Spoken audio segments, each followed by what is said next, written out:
burrito place in Boston, Bo Loco. Here is a pizza for 3. Yes. Pizza for free. Darren Waller inside the 40. Ashley in the chat. Feed Ruggs. Feed him. Great sim. Great It's sim. been a fantastic sim. Great energy. There's a great energy in the sim.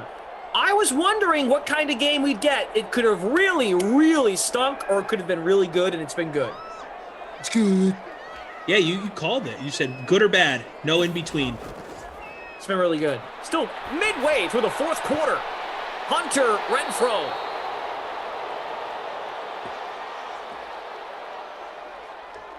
PA Nick on Twitch. March 28th is the anniversary here in Simland. We started 1 year ago, March 28th, 2020. Incredible. And we're still here. Jimmy B, that's right. Derek Carr hit the bonus. Play action. Looking for more. Carr, yeah. Tyrell to the 20. Okay. All right. Okay. Still plenty of time left, too. Plenty. Washington will have a chance to respond here if they do not get the stop. A lot of people calling for Ruggs. Head out to the rug shop, baby. Henry Ruggs. That time, not Henry Ruggs. That was Tyrell.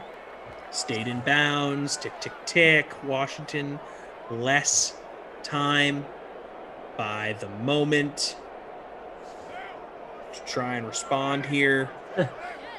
Bad boys of pop. I don't need your stinking pizza. Just hand over that blue cheese. Ooh, love blue cheese. Lamarca and I had kind of a agreement that there's two types of people in the world. Yeah. There's people that like ranch over blue cheese on wings, and then there's adults. You grow up, you learn to appreciate blue cheese more than ranch.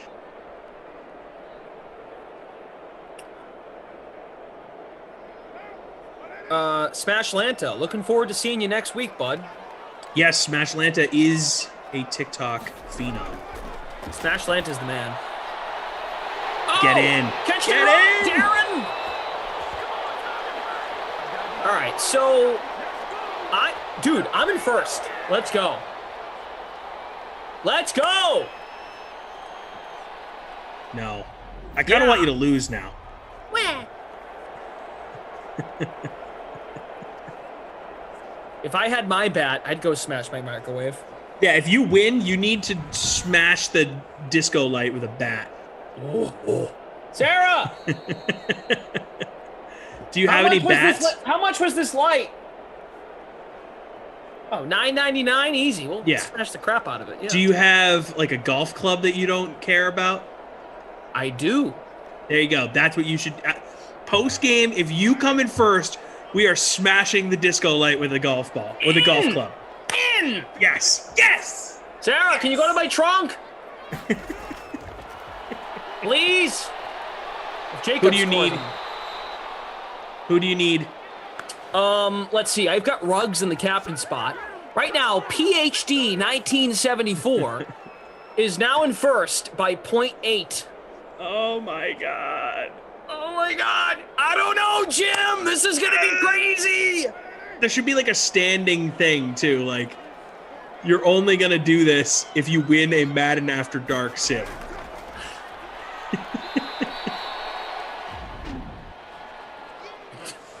The bad boys of pop. I'm just going to send you a hefty spoon for your smashing needs. Oh, I love it. Wow.